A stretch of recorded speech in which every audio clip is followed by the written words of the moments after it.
everybody, and welcome back to Austin Community Tavern, where we've had a lot of interviews before. And I am with a band that's probably been around for 50 years or more. And I'm really delighted to be here for my 49th interview. Yes, 49er. We struck gold with the Port Authority. How you doing, guys? Good. How are you? Good to see you. Yeah. John, Brian, Scott. All right. Thanks for being here, man. Oh, yeah. So, it's our favorite place right now. isn't it just an awesome place? You know, just so comfortable here. And thanks you to Phil for allowing us this time to film here in your green room. Yes, thank you. And listen, I'm kind of late to the party here at Phil's here. These guys have been coming here a long time. Mhm. And he's just been so accommodating. And what I love about him is that it is really a music room. Mm-hmm. You know, I don't have a game on behind me. Yep. You know, then I'm like playing and I'm looking and going, oh no, is he going to score? He's going to go. He okay, could you know. go all the way. I Yep. love it. I Yep. love him. Yeah, all the TVs go off here when the music's playing. You know, Yeah. maybe in the pool room, you know, which is out of the way of the musicians. Yeah. So yeah, it's very respectful. This place is built for music, like you said. The listening room is some of the terms I've heard before, and Phil just appreciates it. I mean, just this week alone, I mean, just the amazing amount of guests. So Yeah. So take us back to 1969, John and Scott. What were you guys doing when you decided to pick up some instruments and start playing together? Well, I met Scott. We were in 8th grade, Mm-hmm. and the grammar school I went to was called Nansen on the south side of Chicago. And on Fridays, they had what they called social center. And it was for the 7th and 8th graders and freshmen. And they basically had someone up there playing records, and they had pool tables, and you just mingling. And anyway, Scott and I were sitting on, I didn't know him. I'm sitting on the stage, guys playing records. He's sitting next to me, and we just started talking. And it comes up that I'm a guitar player and that he's a drummer. And I said, hey, we should put a band together. Yeah. So we found 2 other guys, Mhm. I named Jim Singleton and Bob Fryer. And we put the band together, and we called ourselves If. Yeah. What a great name, right? Rhymes with Jif. If. I'm going to go see If. If only. And if only I could go see If. And we were called If for a very short time. And then, Scott, you can tell the story about your cousin. Yeah, I don't really remember the whole thing, but I was telling my cousin that I was getting Port Authority was actually the second band that I was in, Mm-hmm. and I said I'm getting in another band, and I don't know if she knew you then. I don't think so.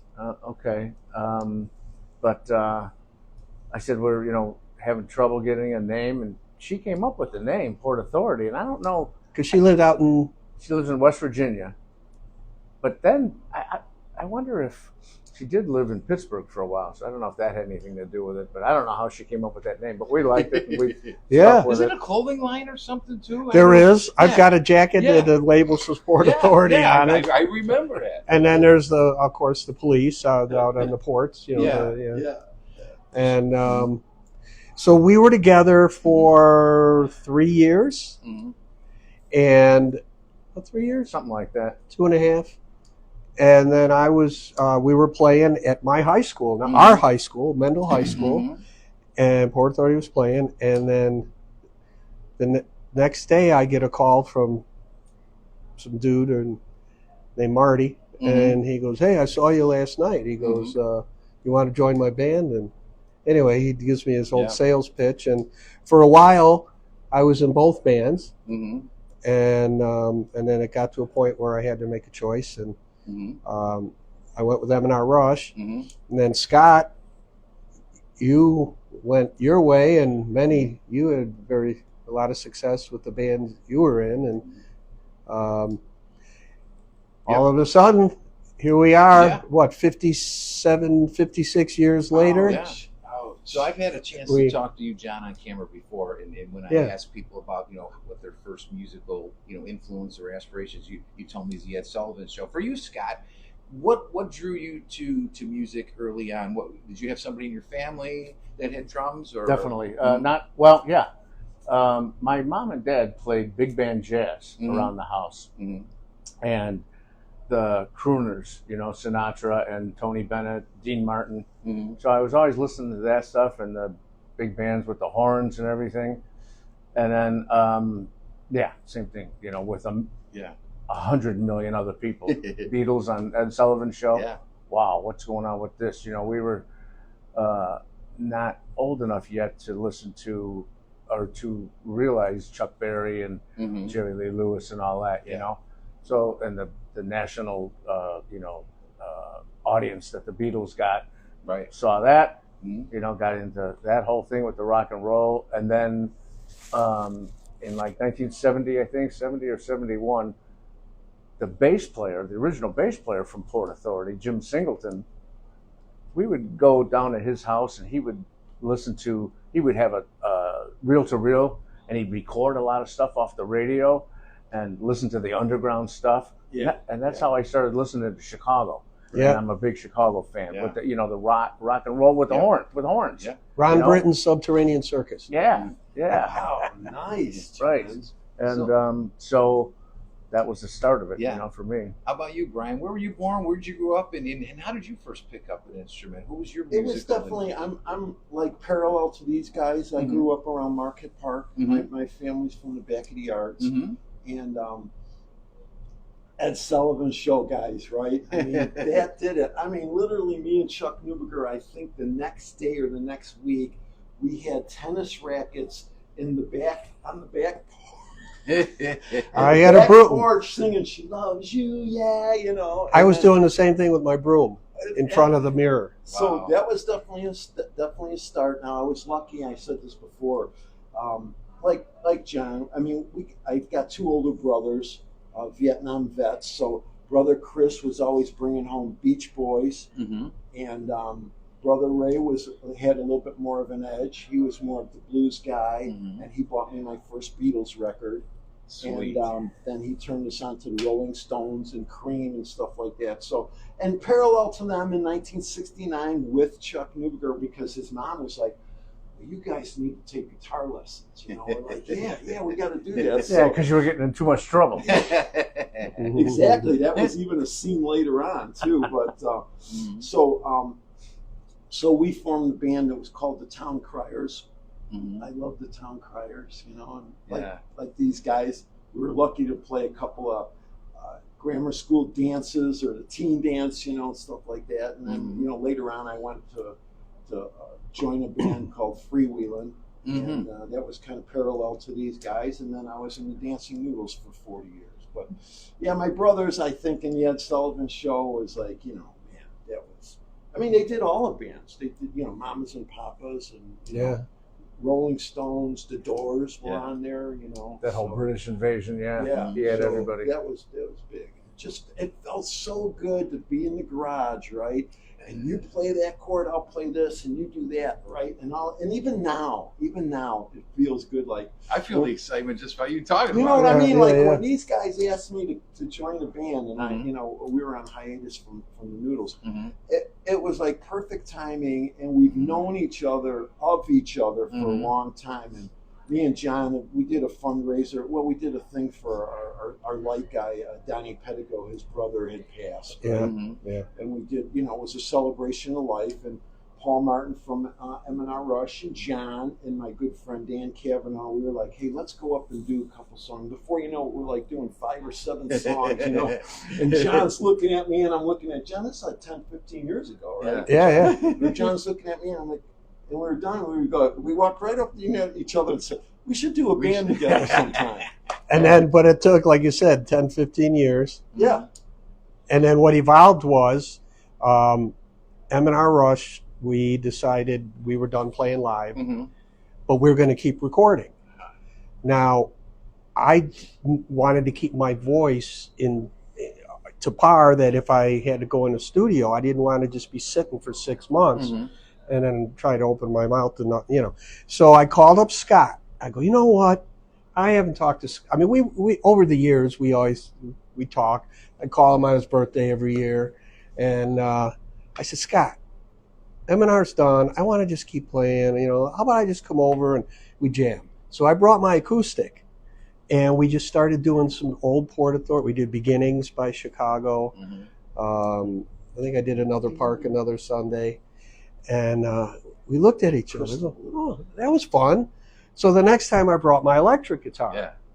And he started playing the drums a little harder, and we were like, this is fun. I go, you know, Brian, I go, we need a bass player. And I remembered that jam we did. And you said, do you know Brian? Do you know Brian Sarna? You were serious. Do you know Brian Sarna? I said, yeah, I know Brian. I've known Brian since the 70s, you know. So wow. And I've never been in a band with him. And I've been, you know, I've played with a lot of musicians. I was like, oh, this will be great, man. This will be excellent. So I call up Brian. I tell him what I'm thinking, and he's like, yeah, you know. And at first, it was just gonna jam in the basement. Yeah. There was no plans to play out. Yeah. It was just, let's have some fun. Yeah. And we just kept playing, and things got sounding better and better. And we looked at each other, and we go, well, maybe we should play out. And then, what are we going to call ourselves? And I was telling my nephew the story of the old band and Scott, and he looked at me and he goes, call yourselves Port Authority again. Why not? Yeah. So my nephew Scott, Scott Murphy, thank you. It's a good idea. And we did that, and then so we were, I don't know, a year from the first time to the point where I was with my daughter, and I was telling her the story, and I said, how would you like to join the band and be a singer? And I thought she was going to say, no way, Dad, you guys are a bunch of old farts, no way. And she went, yeah, that sounds pretty cool. I'll give it a try. So she became the fourth member of the band at that time. Yes. Cool. And she was, you know, she was nervous, you know, and the first couple of times I can remember, and she sang great, you know, but she was just all nervous and just all not saying too much. And you know, now she bosses us around. You know? Yeah. Well, I was here for either her first or second performance, which was right here. At Austin. And what a great, you know, when she came out with the Stevie Nicks, and so, I mean, she's really talented. Yep. Does any of that come from her mom too, or is there any, you know? Sorry, Leah. No, Leah's a party. Well, let's put it this way: the music talent comes from me, but her feistiness comes from my wife. Okay. Yeah. Now her background, Kristen's background, she was classically trained. She sang with the Lyric Opera of Chicago Children's Chorus when she was a freshman in high school, and she was more into, you know, well, her voice teacher was trying to tell her, you need to go into opera. You've got it. And she's like, it's just not my passion. And she was in, Sarah McLachlan, Jewel, I'm trying to think who else from back then, back in the late 90s. Oh, yeah. But, and then, and Fleetwood Mac and Stevie Nicks. And, but, so when she came to us and we were playing the slower, softer, mellower songs, I go, yeah, that's Kristen. Well, then she walks in and she says, I want to do this song by Grace Potter called Paris, Ooh La La. And I listened to it. She's a country singer, I think, right? Or no. She sings in some country stuff? No. Well, I think she did a song with Kenny Chesney last year. Yeah. She definitely mixes up with a bunch of artists, but she's a rocker. You Want Tequila, I think, is the name of the song. Yeah. I could be wrong. Okay. Well, so I'm listening to this, you know, I'm learning it, going, okay. And boy, did she bring it. I was like, you could sing like that? And Wow. She even said, I've never sung like this before. I had a feeling I could, but I never did it before. She always played the more mellower stuff. Her and I had a little two-piece acoustic act back in the 90s, late 90s, early 2000s. And then she moved to Nashville, and she was going to Belmont University, and then she had a two-piece acoustic act with a guy down there. They did some coffee houses. They didn't get to the Bluebird. They didn't get that far up the chain, but they were doing some nice coffee houses. And yes. And then she moved back now she's here, and here we are, Port Authority. So now, go ahead. I saw John with her Yeah? doing the duo, and I came back on stage and I told him right away. I says, "You got to do a band with this girl." Yeah. You guys got are some awesome. stage Their presence vo- up there. you heard it, right? Yes. Their voices Oh, are yes. just so awesome. For sure. Yeah, that was I remember that. So has her addition to the band kind of not forced you, but made you expand your musical? Hell yeah! Yeah.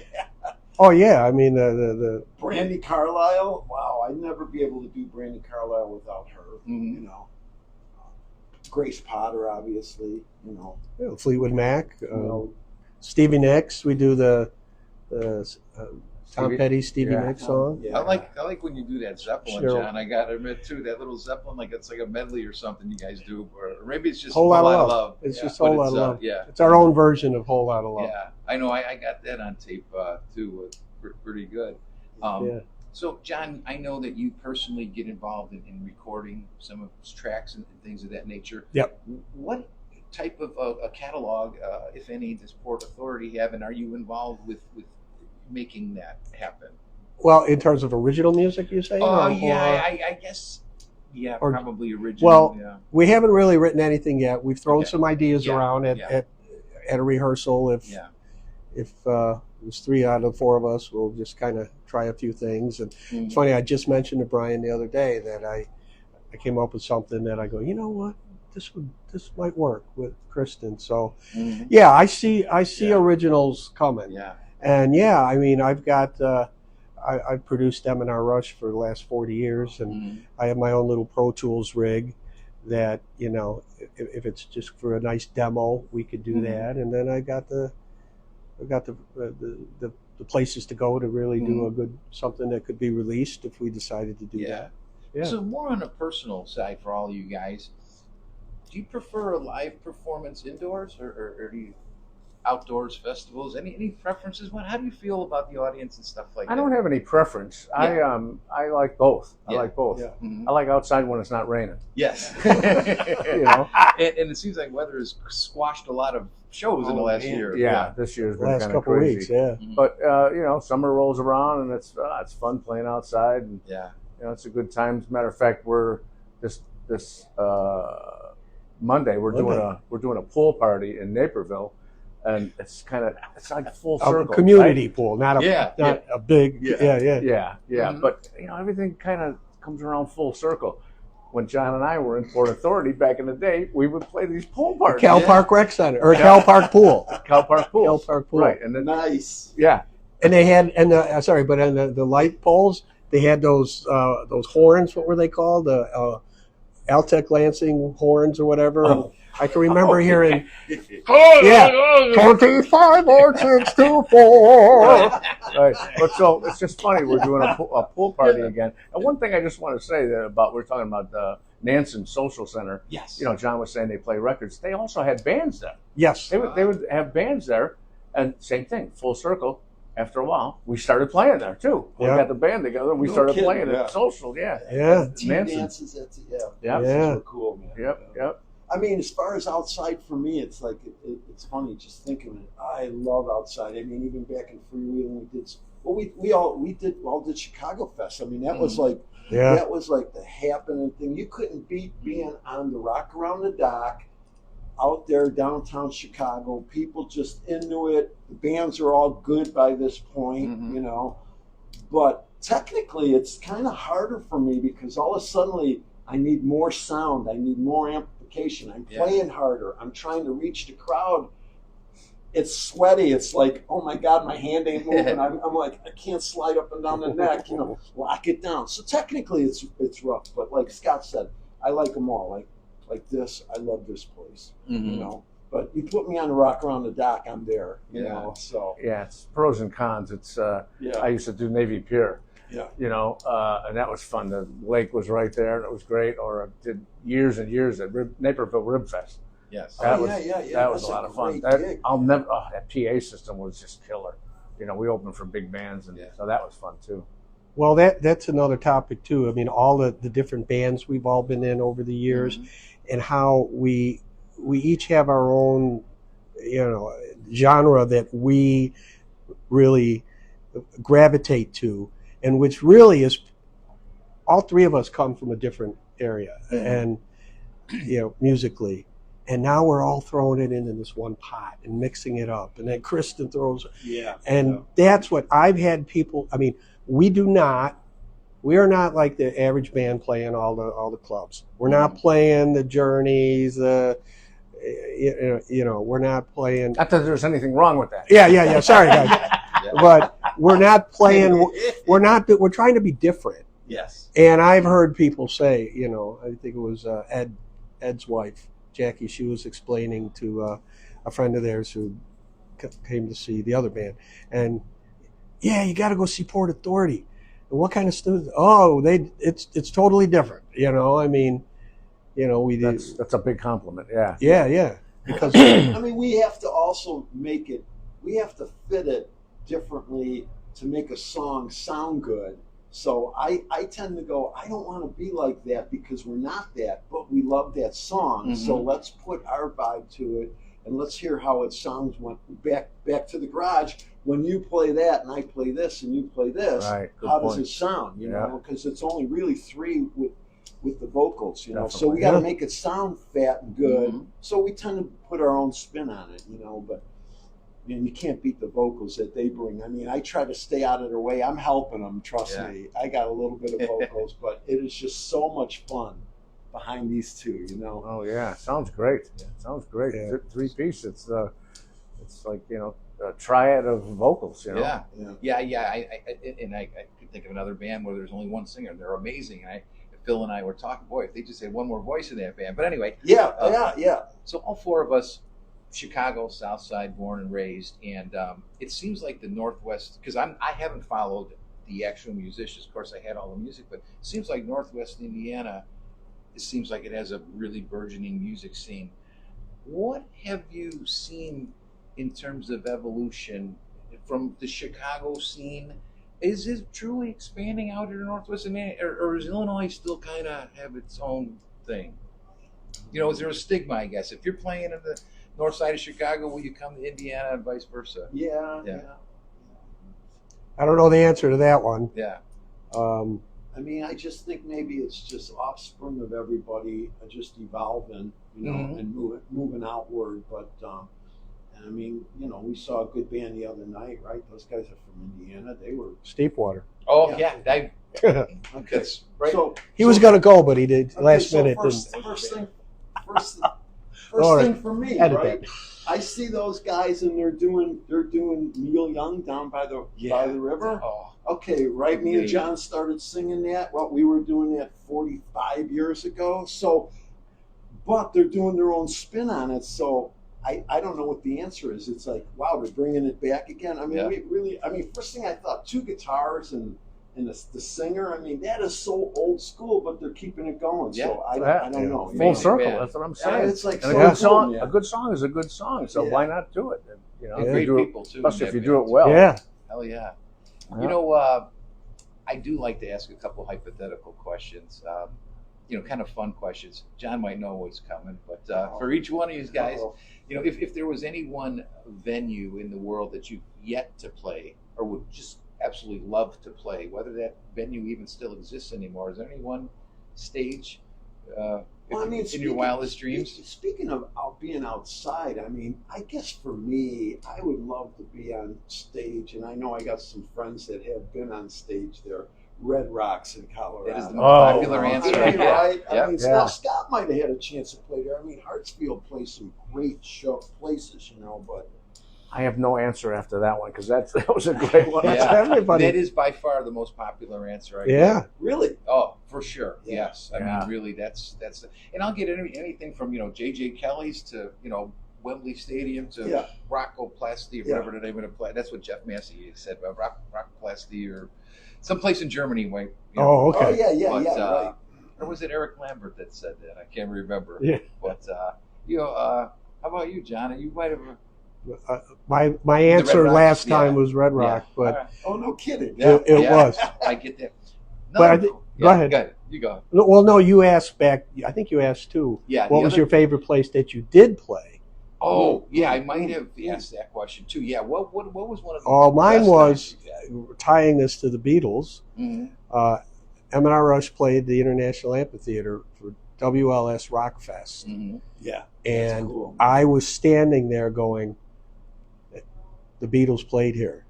I don't know if the stage was here or where it was, but the Beatles played in this room.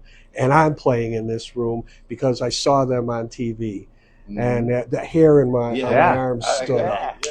Great You know. story. Yep. Then of course they tore it down. I was like, oh. Yeah. Actually, I did a thing. I did a corporate thing for Ameritech. You remember Ameritech? Oh yeah. Okay, so I did a corporate thing in the band. We did the Fox Theater in St. Louis. I'm trying to think. Pabst Theater in Wisconsin, and we did the Chicago Theater actually. I've been after that. I've been to concerts. At the Chicago Theater, sitting around waiting for the band. It's like, oh, wait a minute, I played here. It wasn't a regular band, but I forget about that. Yeah. But it was the band was like the David Letterman thing, and then we'd bring out different people and interview and that. But those places are fun. Those are cool. Heck yeah. Yeah. Another fun question I like to ask, and it's kind of a hard question because people sometimes take it a certain way. But if there was any entertainer, maybe in whatever guitar, that you wish you could be that person for a whole weekend, be on and off stage for 4 days, and then just go back to your life, whether that person's dead or alive, or at the very least just say, oh, I wish I could just nudge somebody out of this band and play for this band for a while. Tough question, but if you could trade places with anybody, just be in their mind and their body. Okay. Okay. So you would be in there. You would be in their mind. You would be them. You would live their life for 4 days. Yeah. Okay. I wouldn't mind being Danny Seraph. I knew he was going to That's the original drummer for Chicago. Yeah, but, he just but passed. that's why I asked you. No, that was Walt. Yeah, sorry. Yeah. He just played at the Des Plaines Theater last night. Last night. Yeah. Oh my. But Cool. that's why I asked you if it was his mind and body, because then I'd have to learn all that stuff. And that stuff's hard. Yeah. Some of that stuff is hard to play. So, Yeah. but that would be fun to do that. All right, Brian. So it's so funny because you could go a lot of different ways with this, right? So this one's going to be really weird for you guys. I would have loved to have been Gary Thane, the bass player in Uriah Heep, for 4 days. Oh. Okay. Cool. Well, he got electrocuted and died on stage. Boy. Oh, that's real. On That's the- uplifting. on the fifth Hey, day. that's uplifting. Hey. Wow. I'll never forget that guy's name anymore. Gary Thane. Gary Thane. Ain't gonna forget that name now. It's so funny. What a shocking story. Remember at a time, though, Uriah Heep was really right at the time when we're trying to do stuff. I mean, I think I went and seen them 3 times, like at the amphitheater and stuff. I mean, they were like right out there. They were the rock band, and I thought he had, it's so hard for a rock bass player to really stick out. He had a very cool, unique tone and sound, and he just had it all going on. So, to be that for 4 days, I don't know if it was going to end with the electrical cord, but what the hell? Why not go down to the Wall of Fame? Wow. Well, let's see. I'm gonna go down 2 roads here. On guitar, Steve Vai. Whoa.